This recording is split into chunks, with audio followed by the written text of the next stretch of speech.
16강은 유교입니다. 유교가 통치 이념이 됐다라는 것. 그러니까 모든 국가에서 사실 유교는 통치 이념으로서 작용하게 되는데, 그럼 유교가 어떤 것이고 유교가 왜 통치 이념으로 작용을 했는지 한번 쭉 살펴보도록 하겠습니다. 유교부터 보시죠. 유교가 전래되다. 그러니까 유교라고 하는 건 기본적으로 중국의 춘추전국 시대에 공자와 그 제자들의 가르침을 쭉 정리한 겁니다. 그리고 수업 시간에도 이미 여러 번 얘기를 했었는데, 기본적으로는 충과 효를 강조합니다.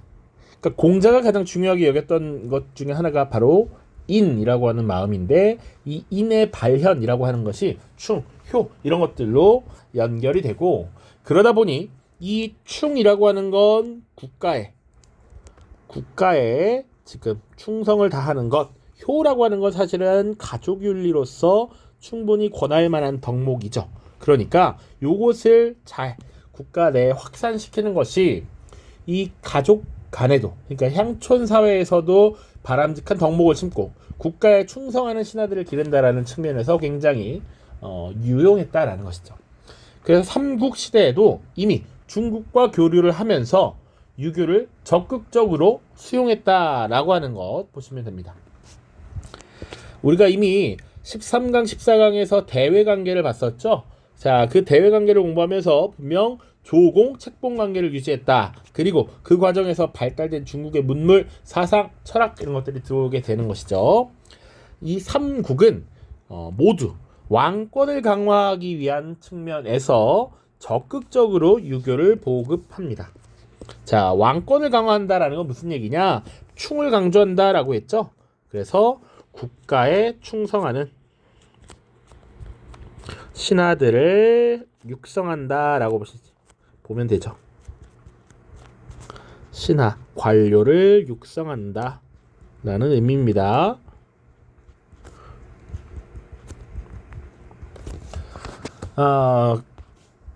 국가란 즉 왕이기도 하겠죠. 당시엔 왕의 국가니까요.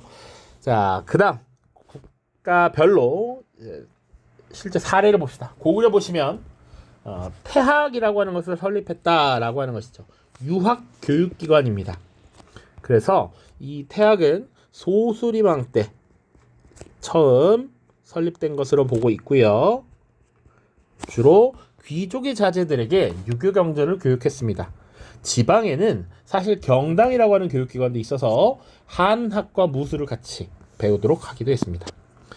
백제는 교육기관과 관련돼서 기록이 남아있지 않는데 이런 기록이 있습니다. 유교 경전에 능통한 오경 박사를 두어서 교육을 담당하게 했다 라고 하는 것. 그리고 신라에는 교육기관은 우리 신문왕 때 국학이 나올 텐데요. 그 전에는 임신서기석이라고 하는 비석이 조그만한 게 발견됩니다. 거기 보면 이 화랑으로 추정되는 인물들, 당시 청년들이 이 유교에서 중요하게 여기는 여러 가지 경전들을 공부하자.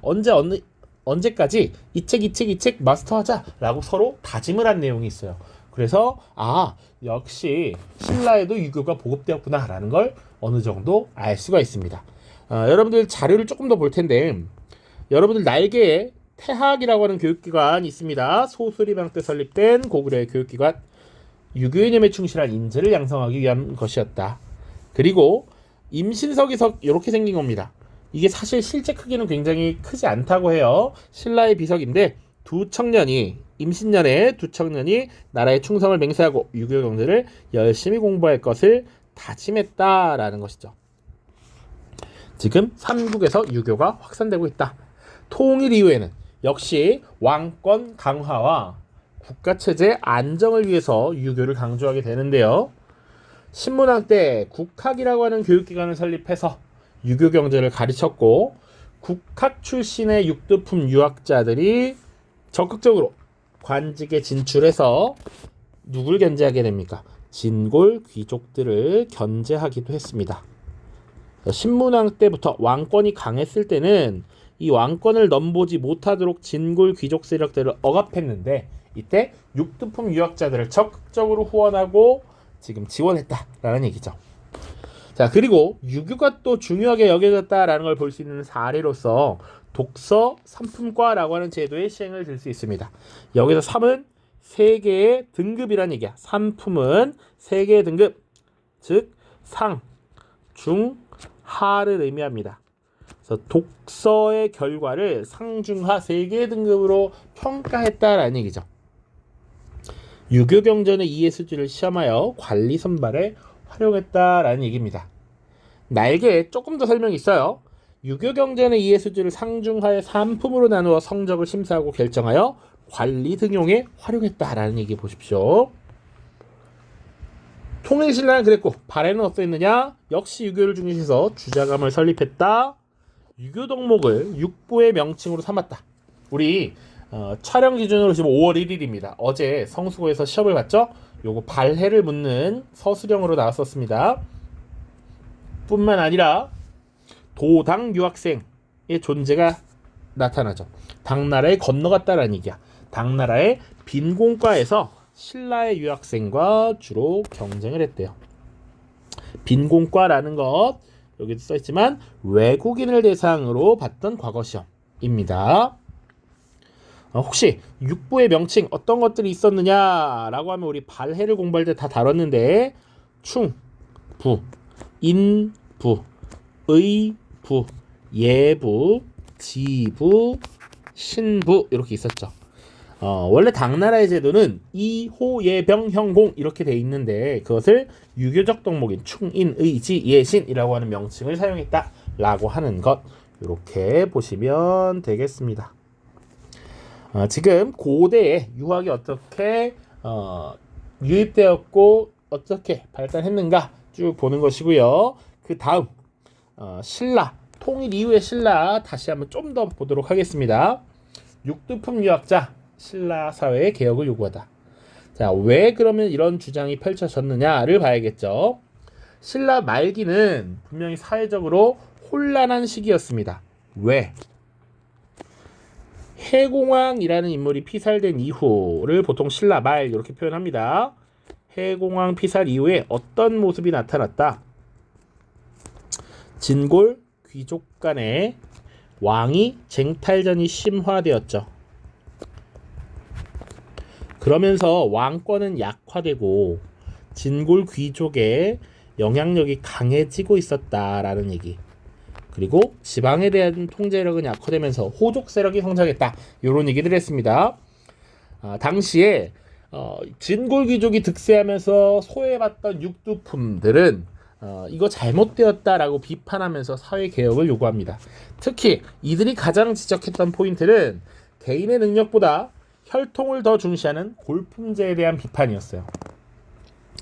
요거 또 뒤에 다음 강의에 보면 신분제 관련해서 얘기를 할 텐데 당시 육두품 세력은 어떤 한계를 갖고 있었냐면 아무리 능력이 뛰어나더라도 신분의 한계가 있었기 때문에 6등급에 해당하는 아찬지기까지밖에 오르지 못했습니다. 그러나 진골귀족은 상대적으로 능력이 좀 떨어지더라도 진골이라는 이유만으로 5등급, 4등급, 3등급, 2등급, 1등급의 관직에 올라갈 수 있었다라는 얘기죠. 그러니까 이 골품제가 잘못되었다라고 비판하고 신라 사회에 대한 개혁을 요구했던 겁니다. 그 대표적인 인물이 누구냐? 최치원이고요. 당시 신라의 왕 진성여왕에게 개혁안 10여 개의 조항을 건의했으나 받아들여지지 않죠. 그럼 이 최치원이 누구였느냐? 사실 최치원은 당나라의 빈공과에 합격해서 당나라의 관료로서 잘 나가던 인물입니다. 당나라가 황소해난이라고 하는 반란 사건으로 큰 어려움을 겪을 때 황소를 꾸짖는 토황소 경문을 써서 문장 실력이 뛰어나다라고 하는 것으로 굉장히 유명했어요. 이 최치원이 당나라에서 이미 잘 살 수 있었지만 모국이었던 신라로 돌아와서 개혁안을 제출했는데 그것이 받아들여지지 않았다라는 얘기죠. 그래서 당시 육두품들은 이런 변화하지 못하는 신라에 대한 실망감을 느끼게 되고 이들은 결국 현실 정치를 멀리하게 됩니다. 그리고 이들은 신라에 대한 반대, 안티 세력이 되는 것이죠. 반 신라적 경향이 강화되고 반 신라적인 활동을 많이 하게 돼요. 그러다 보면 이제 신라로부터 반감이 생겨서 떨어져 나갈 거 아니야. 그러다 보니까 이들은 호족들과 힘을 합쳐서 새로운 사회를 건설하고자 노력했습니다.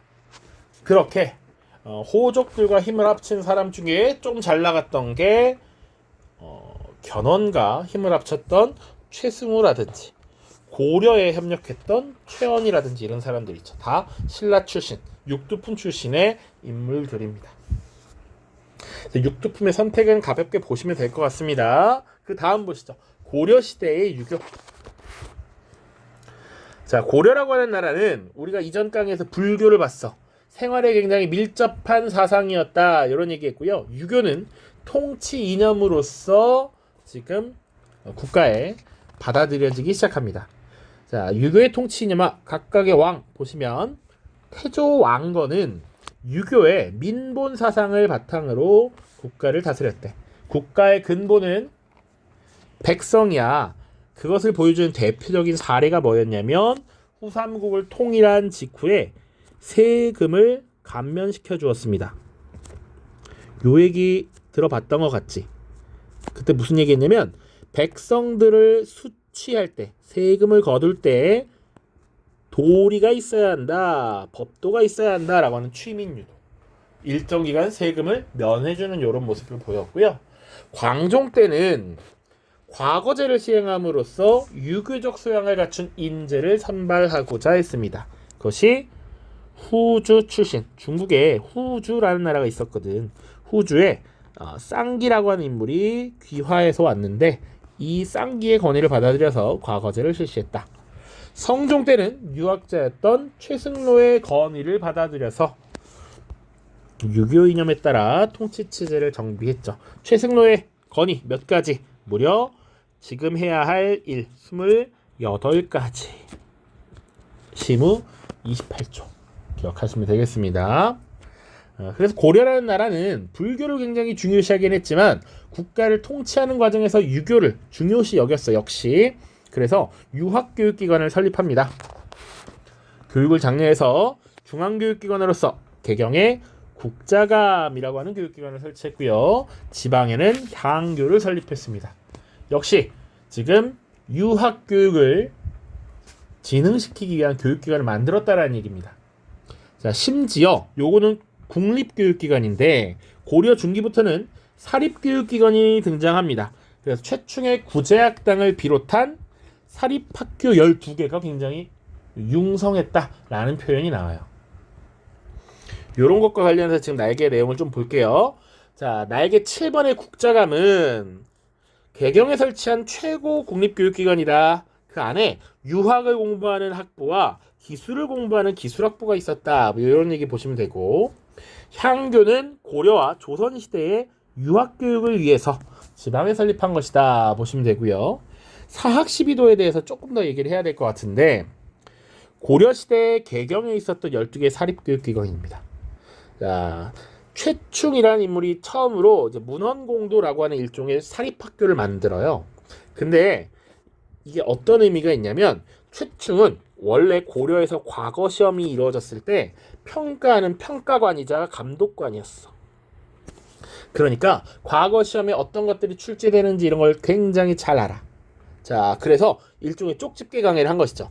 이 구체학당 출신이 좋은 성적을 거두니까 고위관직 출신으로서 과거 시험에 평가관을 했었던 여러 사람들이 뛰어나와서 사립학교를 만들게 됩니다. 그것이 무려 12개나 되었다라는 얘기죠.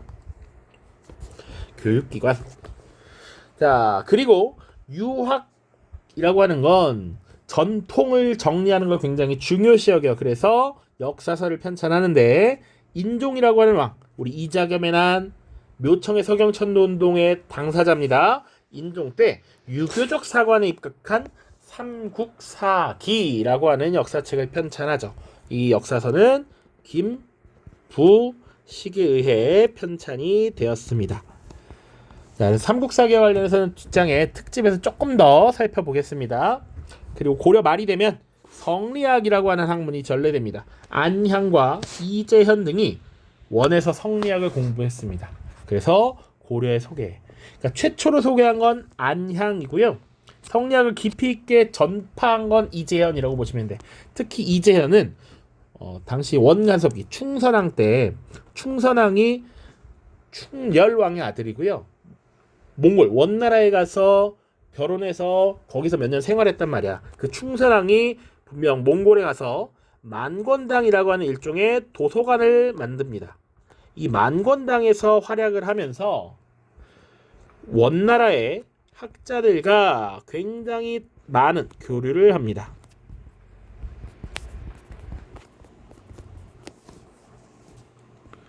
자, 그래서 성리학의 수준을 굉장히 높였고, 그리고 그것을 다시 고려에 소개했다라는 얘기죠. 자, 그 이후에 이들의 가르침을 받은 새로운 정치 세력 신진사대부들은 성리학을 하나의 개혁 사상으로 삼았습니다. 신진사대부들은 그래서 성리학을 국가 통치 근본으로 삼으려고 했고요. 이들이 그래서 뭘 주장했느냐? 이건 이미 배운 내용. 지배층의 공적 의식을 강조했습니다.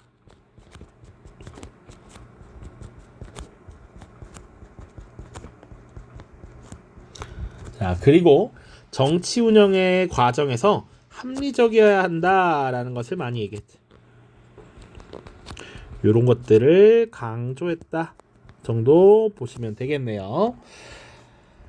그래서 고려라는 나라 유교를 통치 이념으로 삼아서 쭉쭉 내려왔고, 고려 말 조선으로 넘어가는 과정에서 성리학이 유입되면서 신진사대부들이 이것을 국가의 새로운 방향으로서 인식했다 정도 보시면 됩니다. 그래서 유교를 통치 이념으로 삼았다라고 하는 부분까지 보고 마무리를 짓죠. 일단 자, 역사서 편찬 이어서 계속 봅니다. 요거는 이제 교사형 교과서에 좀 더 해설이 달려있는 거긴 한데 교과서 75쪽에 딱 나와 있습니다. 실제로는 삼국시대에도 역사서가 쓰여졌을 것으로 보지만 남아있는 게 없어서 고려시대부터 우리가 쭉 보는 겁니다. 여기 보시면 우리 네 시기로 구분되어 있죠. 고려의 집권 세력에 따라서 고려 전기, 중기, 무신정권기, 그리고 원간섭기, 고려 말 이렇게 봤었습니다. 그 구성이라고 보시면 돼요. 초기에 고려라는 나라가 만들어졌을 때, 자, 어떤 역사서가 쓰였는가를 보는 것이죠. 첫 번째로는 8대 왕이었던 현종 때 사실은 그 앞선 7명의 왕의 이야기를 쭉 정리한 실록이 있었을 것으로 봅니다. 그것을 7대 실록이라고 해요. 자, 기본적으로 유교라는 건 전통, 정통을 강조합니다. 두 가지 모두야. 그렇기 때문에 과거로부터 현재까지, 당시까지 내려온 내력들을 쭉 기록하는 것이 일반적인 내용들이죠. 그래서 7명의 황제, 국왕이 있을 때 당시의 정치 상황, 사회 상황을 쭉 정리한 7대 실록이 만들어졌을 것이다 라고 봅니다. 우리가 좀 더 주목해서 봐야 될 부분은 김부식이라는 인물이 쓴 삼국사기입니다. 그 앞에 7대 실록은 있었을 것으로 추정되지만 실제로 남아있진 않아서 그 이후에 남아있는 책 중에는 가장 오래된 역사서입니다. 왕명, 인종의 명령을 받아서 편찬했고 현재까지 전해지는 가장 오래된 역사서입니다. 한자로 가장 오래된이라는 의미도 최고라고 표현합니다. 최고. 그리고 유교적 합리주의 사관을 토대로 집필이 되었다라고 얘기해요. 유교적 합리주의 사관은 뭐냐? 초자연적이고 신비한 것은 믿기 어려운 것들은 서술하지 않았다라는 얘기야. 합리적이고 객관적인 내용만 기록하고자 했다라는 얘기입니다. 그래서 원래 뭐라고 표현하냐면 불어 괴력난신이라고 얘기해요. 별로 중요하진 않습니다. 자, 불어는 말하지 않는다라는 의미고요. 괴력난신, 괴이하거나 신비한 힘이 있거나 믿기 어려운 것, 신비로운 것 이런 것들은 쓰지 않았다라는 얘기입니다. 그래서 우리가 흔히 아는 단군 이야기 있죠. 호랑이와 곰이짠 이런 거 믿기 어렵지. 삼국사기에 쓰여있지 않습니다. 그런데 원간섭기, 무신정권기와 원간섭기에 쓰여진 역사서로 대표적인 것이 이규보의 동명왕편 1연의 삼국유사가 있어요. 먼저 일단 삼국유사부터 보죠. 자, 우리가 몽골의 침략을 받으면서 사실은 대외적으로 어려워. 국가의 위상이 하락한 시점이야. 이 시점에 역사를 서술하는 과정에서 우리 민족의 우수성 그리고 자주의식을 드러내기 위한 역사서 편찬이 이루어졌다라는 얘기입니다. 그래서 특히 승려였던 1년은 삼국유사에 단군의 고조선 건국 기록을 남겼습니다. 이때 우리가 흔히 하는 이야기가 나오는 겁니다. 우리의 역사는 굉장히 유구해. 우린 오랜 전통을 가지고 있어라는 자부심을 계속 역사서에다가 남겼다라는 얘기죠. 하나 더, 이규보의 동명왕편이란 책은 동명왕이 누굽니까? 바로 고구려를 건국한 인물이지. 그래서 고구려 시조 주몽 동명왕을 칭송하는 일종의 이야기이고요. 고구려 계승의식을 나타내. 우리가 예전에 만주 지역까지 나갔던 고구려를 계승한 나라야라고 하는 자부심 이런 것들을 표현했다라고 보시면 돼요. 자, 그리고 여기 추가로 하나 더 있는데 봅시다. 제왕운기라고 하는 역사서도 있습니다. 역대 왕들의 이야기를 운율을 띄게 표현한 겁니다. 시로, 5원, 7원 이렇게 5글자, 7자로 라임을 맞춰서 쭉 남겼다라고 보면 돼요. 이승휴라고 하는 인물이 쓴 역사서고요. 고려의 역사가 단군에서부터 시작되었다라는 걸 서술했어요. 그리고 중국과는 구별되는 동쪽의 나라로서 고려를 인식해서 우리 역사의 독자성 그리고 유구함을 강조하였습니다. 이 표현을 왜 나오느냐? 성리학을 공부하면 조선 파트에서 또 설명을 하겠지만 중화와 오랑캐로 세상을 구분한단 말이야. 세상의 중심은 한족이 세운 중국 국가야. 우리는 변방에 있어. 그래서 역사를 공부할 때도 사실은 중국의 역사를 공부하고 그 곁다리로 우리의 역사를 공부하는 경우가 조선시대엔 진짜 많아요. 그런데 이 제왕운기에서는 고려라는 나라를 독자성이 있는 국가로 인식해서 우리 역사의 유구함, 우수성을 강조했기 때문에 이것을 좀 더 강조하는 편입니다. 고려 말이 되면 신진사대부들이 등장하면서 이들이 역사를 편찬하기 시작하죠. 이재현의 사략이라고 하는 책이 쓰여지는데 정통성과 대의명분을 강조한 성리학적 유교사관을 토대로 집필되었다라는 것. 그래서 충이라든지 효와 같은 유교 가치를 기준으로 역사적 사실을 평가했다라는 것, 이런 거 보시면 되겠습니다. 우선은요, 영상이 좀 길어졌으니까 조선시대에 대한 내용은 나눠서 다음 영상에서 촬영하도록 하겠습니다. 고생 많았습니다. 안녕.